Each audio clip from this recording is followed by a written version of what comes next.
Hello again, everyone. This is Lou Assetti speaking as the Blue Ridge Reporter on December 7th, 2011. And the topic of this presentation is the sentence received in federal court today by former Illinois Governor Rob Blagojevich, sometimes known in the newspaper headlines as Blago. 14 years for conviction on corruption charges that had to do basically with the attempt to solicit money in an illegal fashion for an illegal purpose, trading his position for favors and appointments. That was the basic idea. And I don't want to do this presentation simply to regurgitate what you can find out in many other places.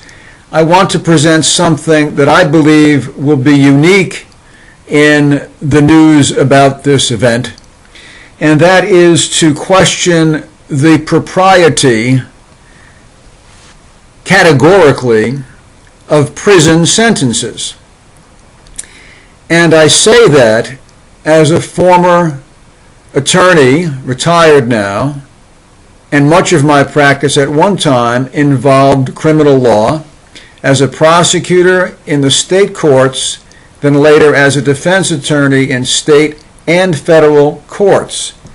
Sometimes when I was prosecuting, I argued for jail sentences in the state courts, and the judges imposed jail sentences. Sometimes when I was a defense attorney, I had the occasion to argue for leniency, no jail, probation, or minimal jail.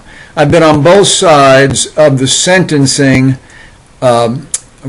aspects, on both sides of the courtroom, so to speak, and it never once occurred to me, was a prison sentence or a jail sentence ever an appropriate form of justice from a perspective which is not considered in the 5 areas of public discussion: government law, politics, economics, and the social order. And this particular one would be the category of law.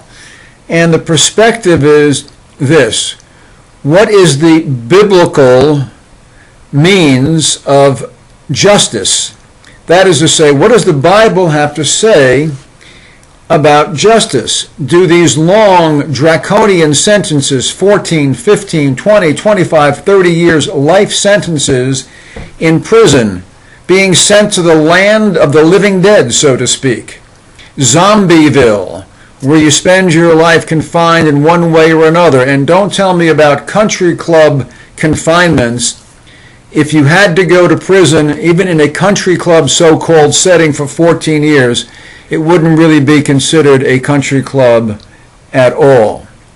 What does the Bible then say about the appropriate penalties for criminal wrongdoing?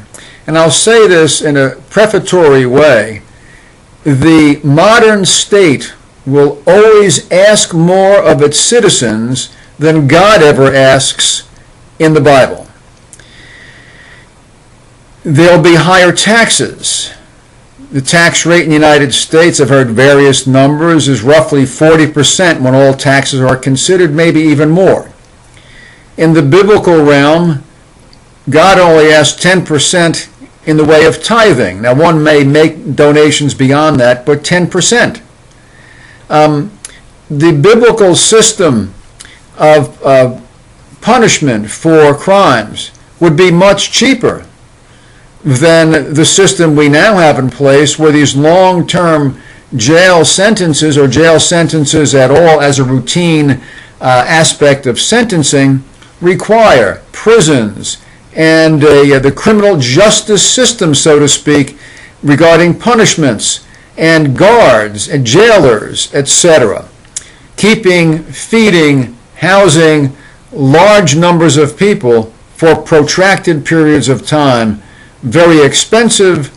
And what does it get us? I've heard some discussion in the media that the United States has either the highest or nearly the highest number of people in incarceration than on any other country or among all the countries on earth.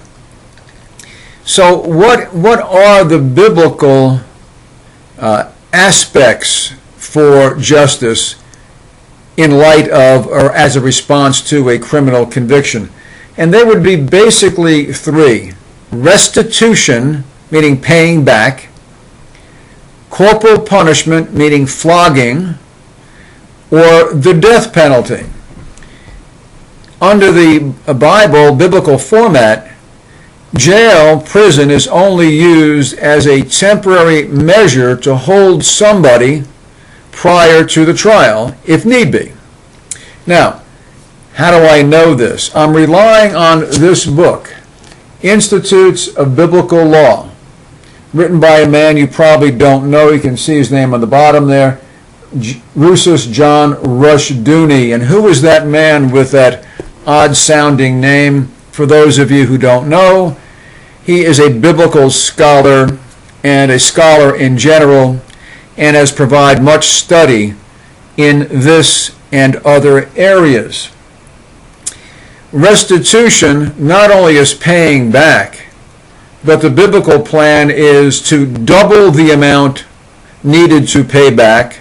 So it's a reimbursement, so to speak, to the victim, plus a second amount equal to the first amount, or doubling of that payment, or 3, 4, or up to 5 times the amount stolen to be repaid, therefore providing not only restitution to the victim, but actually then a penalty that would go to the government to use for some purpose.